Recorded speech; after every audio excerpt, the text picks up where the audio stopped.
Assalamualaikum warahmatullahi wabarakatuh. Selamat pagi dan salam sejahtera untuk kita semuanya. Perkenalkan, saya Adelia Oktora Pristi Sahida, salah satu dosen dari program studi Teknik Elektro Sarjana Fakultas Teknologi Informasi Universitas Nahdlatul Ulama Yogyakarta. Perkenankan saya kali ini untuk menjelaskan tentang mata kuliah yang saya ampu, yaitu mata kuliah Dasar Teknik Kendali dengan metode pembelajaran DIA atau Delivery Interaction and Assessment. Video ini dibuat dengan tujuan untuk memenuhi salah satu persyaratan sertifikasi dosen tahun 2025, yaitu pernyataan diri dosen dalam unjuk kerja Tridharma Perguruan Tinggi atau biasa disingkat dengan PDD UKTPT, khususnya di aspek pengajaran. Saya akan memulai untuk menjelaskan deskripsi dan informasi umum dari mata kuliah Dasar Teknik Kendali. Mata kuliah ini merupakan mata kuliah wajib bagi mahasiswa semester 4 program studi Sarjana Teknik Elektro Fakultas Teknologi Informasi Universitas Nahdlatul Ulama Yogyakarta. Mata kuliah Dasar Teknik Kendali ini memiliki bobot sebesar 2 SKS teori yang ditempuh selama 1 semester. Bahasa pengantar yang digunakan dalam mata kuliah ini adalah bahasa Indonesia. Mata kuliah Dasar Teknik Kendali bertujuan untuk membekali mahasiswa dengan pengetahuan konsep, keterampilan tentang dasar-dasar sistem kendali analog yang meliputi istilah-istilah dalam sistem kendali.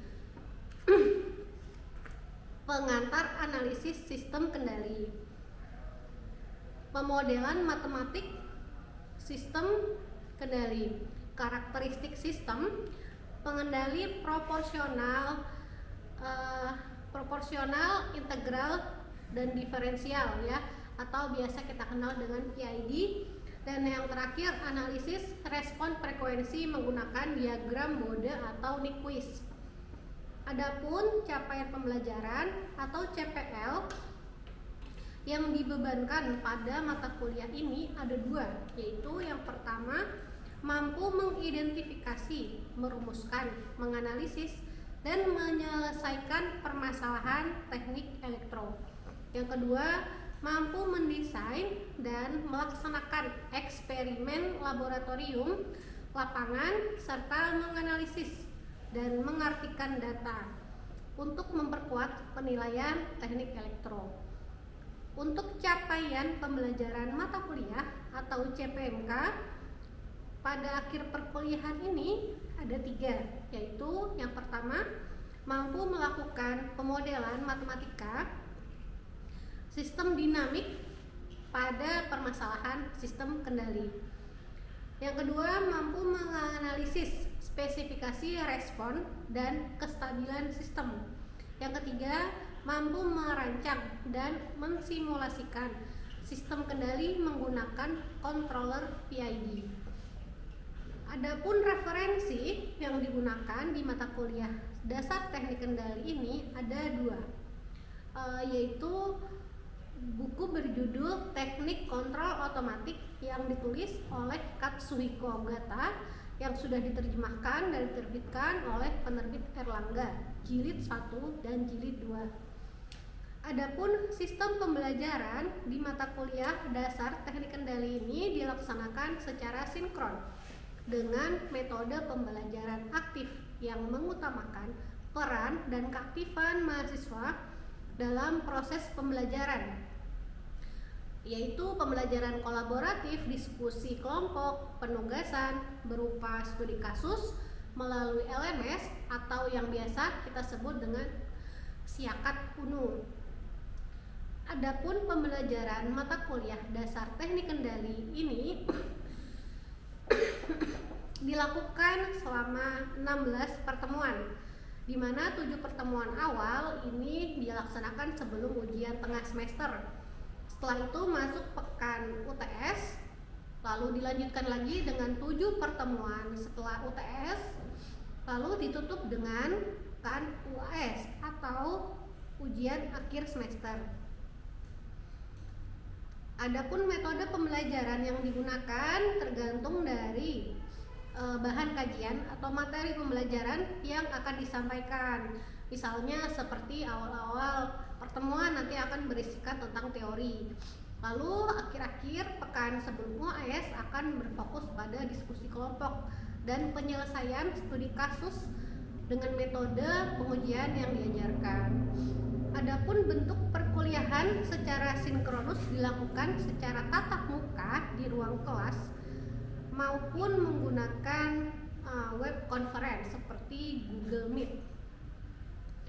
Namun batas pertemuan yang dilakukan secara daring hanya sebanyak 20% dari total pertemuan. Sisanya harus dilakukan secara luring ya atau tatap muka.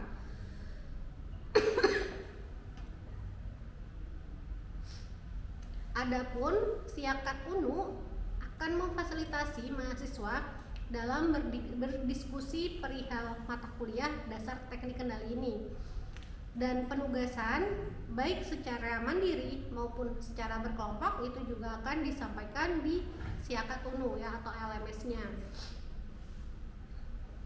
Evaluasi hasil pembelajaran mata kuliah dasar teknik kendali ini didapatkan dari kuis interaktif, penugasan, diskusi kelompok UTS dan UAS. Kuis interaktif dilakukan sebanyak 3 kali dan penugasan terstruktur baik secara mandiri maupun berkelompok dilakukan sebanyak 4 kali. Lalu diskusi kelompok di mana penilaiannya didasarkan pada rubrik diskusi yang di dalamnya memuat keaktifan setiap anggota kelompoknya. Sedangkan UTS dilakukan dengan mengerjakan soal uraian dan UAS dilakukan dengan membuat tugas besar terkait sebuah proyek studi kasus sederhana tentang dasar teknik kendali. Adapun pembebotan bentuk evaluasi hasil pembelajaran itu di UNU biasanya dibagi menjadi 3 kategori. Yang pertama adalah aktivitas partisipatif, yang kedua adalah hasil proyek, yang ketiga adalah skill based assessment. Untuk aktivitas partisipatif ini terdiri dari kehadiran dan keaktifan masing-masing sebesar 7,5%. Jadi aktivitas partisipatif ini maksimal 15%. Lalu ada hasil proyek ini sebesar 40%. Lalu ada skill based assessment kognitif yang terdiri dari UTS sebesar 15%, UAS 20%, dan tugas 10%. Jadi dari total ketiga kategori yang sudah saya jelaskan itu adalah 100%. Demikian informasi yang bisa saya sampaikan mengenai mata kuliah dasar teknik kendali untuk mahasiswa program studi Sarjana Teknik Elektro Fakultas Teknologi Informasi Universitas Nahdlatul Ulama Yogyakarta. Nah, berikut ini merupakan cuplikan dari proses pembelajaran yang saya lakukan secara sinkron tatap muka di ruang kelas. Selamat menyaksikan. Assalamualaikum warahmatullahi wabarakatuh. Waalaikumsalam. Selamat pagi. Selamat pagi adik-adik semua. Hari ini kita melanjutkan kuliah yang dasar teknik kendali ya. Pertemuan kali ini kita membahas tentang analisa respon sistem. Nah, sebelum kita membahas tentang analisa respon sistem, kita review dulu nih materi yang sebelumnya. Kalian masih ingat nggak fungsi alih atau transfer function? Masih ingat nggak?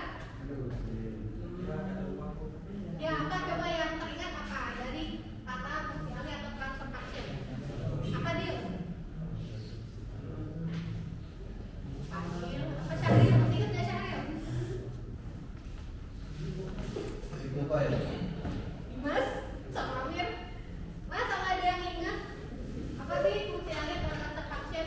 Biasanya dituliskan dalam bentuk apa nih fungsi alih atau transfer function? Nah, ini fungsi alih ini biasanya kita tuliskan dalam bentuk persamaan diferensial ya. Bisa dalam domain waktu atau domain S yang biasanya kita kenal dengan transformasi Laplace. Nah, fungsi alih sendiri ini adalah persamaan atau model matematis yang membandingkan output dengan input suatu sistem menggunakan persamaan diferensial. Masih ingat kan yang gambar ini? Itu ini ya, misalkan di sini ada input ya, di sini ada output ya, benar?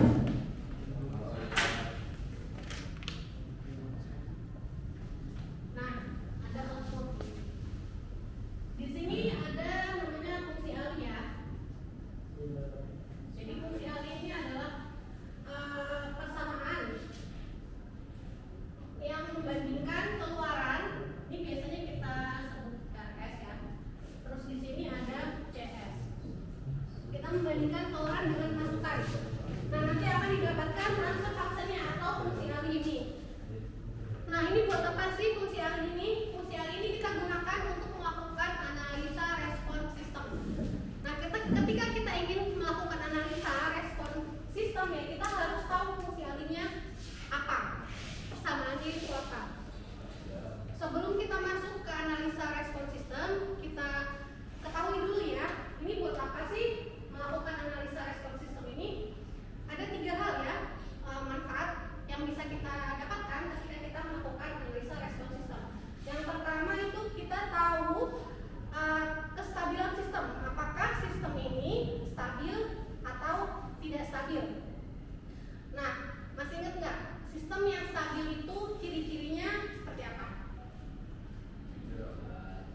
Kalau sistem yang nggak stabil ciri-cirinya seperti apa? Jadi kalau misalkan ini ada respon sistem ya, respon sistem ya, ini nanti kan kita kasih input, terus kita lihat keluarannya. Nah, nanti keluarannya itu ada yang kayak gini nih. Nah, ada juga keluarannya yang kayak gini. Ini kalau kalian lihat ya dari 2 gambar ini, yang stabil yang atas apa yang bawah? Yang bawah. Yang bawah. Siapa yang jawab yang bawah? Siapa yang jawab yang atas? Ayo.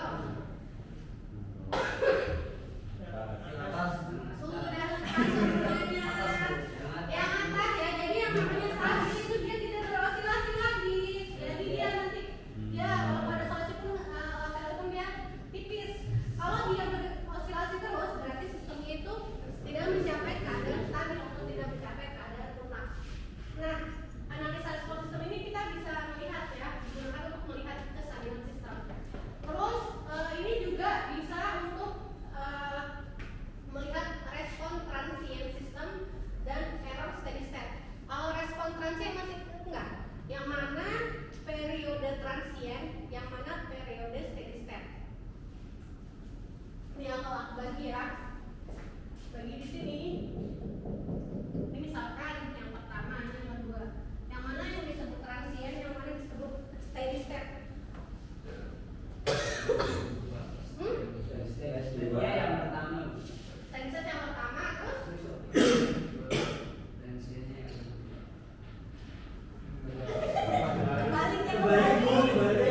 kebalik. Jadi yang namanya transient ini adalah masa di mana suatu sistem ini akan mencapai steady state. Berarti masa dia beroscilasi sampai mencapai titik kestabilan. Itu disebut respon transient ya. Sedangkan steady state itu berarti ketika dia kondisinya sudah stabil, tidak ada oscilasi lagi. Nah, error steady state ini apa? Masih ingat nggak? Steady state error.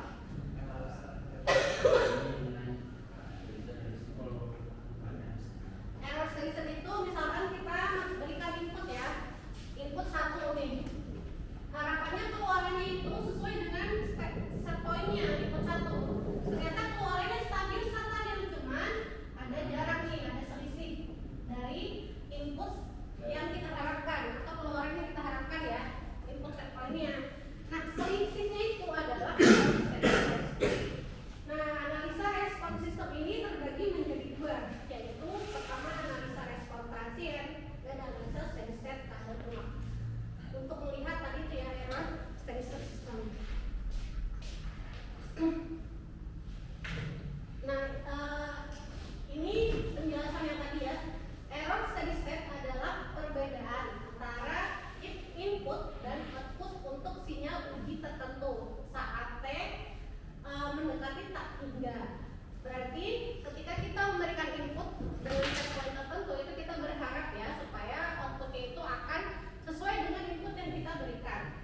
Tapi ternyata selalu ada kemungkinan selisih ya. Selisih itu nanti akan menjadi error steady state.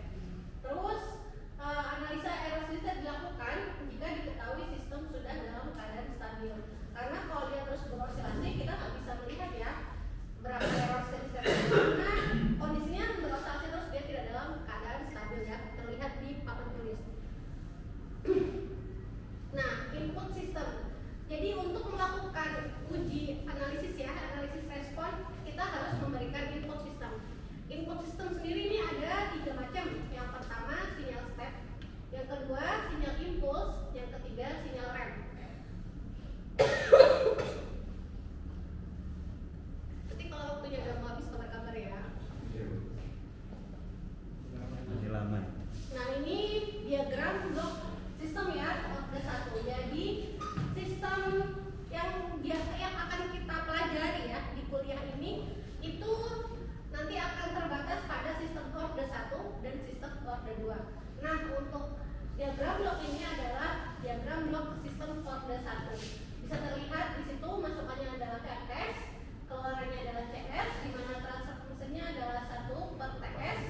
Ada feedback ya, ada feedback. Jadi kalau feedback ini masuknya close loop atau open loop? Close loop ya, karena ada feedback. Nah kira-kira ES ini apa nih? ES ini adalah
grafik respon sistem. Dari tadi itu ya, dari persamaan CT1 minus T pangkat minus T per T ini ketika dibuat sebuah grafik itu nanti akan muncul seperti ini ya, dimana ketika dia bernilai T maka slope-nya ini 63,2%, ketika 2T nanti 86,5%, hingga di akhir nanti dia akan mendekati nilai set point atau input ya 1. Jadi semakin besar T-nya nanti dia akan mendekati set point. Ini adalah diagram yang ideal ya, seperti ini. Lalu ini tadi itu order 1, sekarang order 2. Order 2 ini berarti S-nya sudah pangkat 2 ya. Kalau tadi order 1 S-nya pangkat 1, order 2 ini S pangkat 2. Ini adalah bentuk analisis sistem order 2. Misalkan ya kita sistem ini adalah suatu sistem servo misalkan. WN ini nanti akan mewakili suatu nilai tertentu. Omega N ya. Tau ini juga akan mewakili suatu nilai tertentu. Nah, ini faktor gamma dan frekuensi netral nanti harus gimana sih? Di sini kita bisa melihat analisa sederhananya ya dari faktor gamma. Jadi kalau misalkan taunya itu lebih dari 1, kita bisa menyebut bahwa sistem ini disebut overdamped. Apa itu overdamped? Ya, kalau dari gambar kita lihat. Overdamped itu yang paling bawah. Ini overdamped ya. Berarti dia mencapai titik kestabilan itu pelan-pelan ya. Jadi dia merambat naik pelan-pelan sampai stabil. Tapi dari overdamped ini kita bisa lihat ya, ternyata overshootnya nggak ada. Overshootnya nggak ada, terus dia bisa mencapai keadaan stabil dengan error minim. Tapi dia memiliki delay yang cukup lama atau cyclic time-nya ini ya, dari keadaan 0 sampai waktu dari 0 sampai dia mencapai titik kestabilan itu lebih lama, lebih panjang. Nah, kalau tahunnya sama dengan 1 disebut critically damped. Tahu sama dengan 1 ini adalah yang kita harapkan ya, hasil dari sistem yang kita harapkan. Jadi kalau sistem kita masih masuk under damped atau over damped, itu masih bisa kita beri tambahan penguat ya, gain, atau mungkin lebih familiar disebut PID, untuk membuat supaya sistem kita itu lebih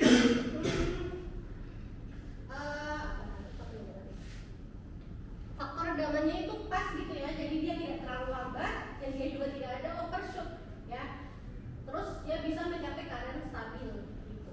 Jadi namanya analisa respon sistem ini tuh sistemnya udah jadi ya, sistemnya udah jadi, terus kita mau melihat nih apakah sistemnya perlu dilakukan optimasi apa tidak kayak gitu. Kita coba review menggunakan review materi yang menggunakan Padlet yang udah lama nggak pakai. Isi ya, kalian isi ya. Ngisi ye.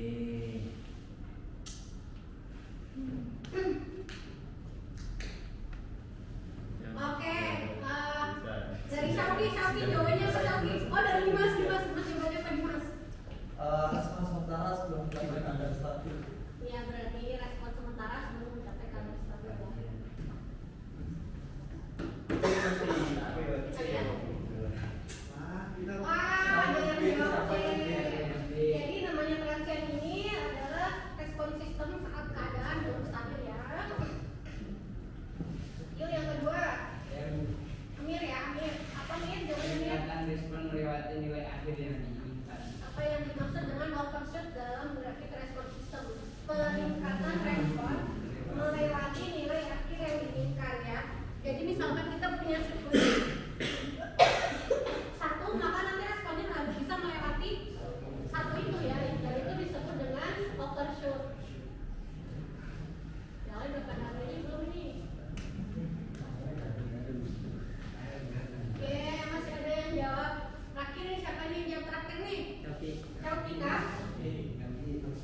Bentar, belum. masuk.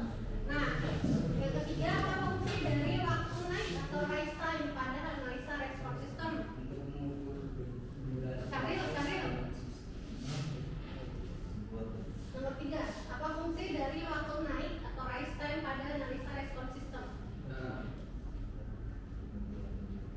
Untuk mengukur durasi waktu sistem stabil, untuk mengukur waktu yang dibutuhkan dari nilai awal ke nilai tertentu. Yang B lah, yang kedua ya. Ini rise time ya. Siapa ini yang pertama nih?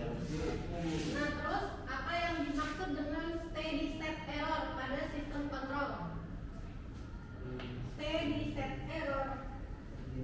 nilai yang masuk dan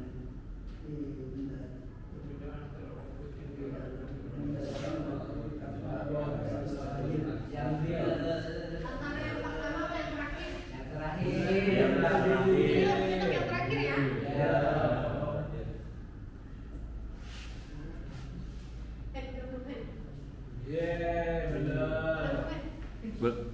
Belum, Bu, masih 23 menit. Oke, karena waktunya juga habis. Nah, ini nanti kita bahas lagi ya, kita review di pertemuan berikutnya. Nanti kalau masih ada yang mau ditanyakan, boleh diskusi lewat siakat ya, boleh komen di link. Oke.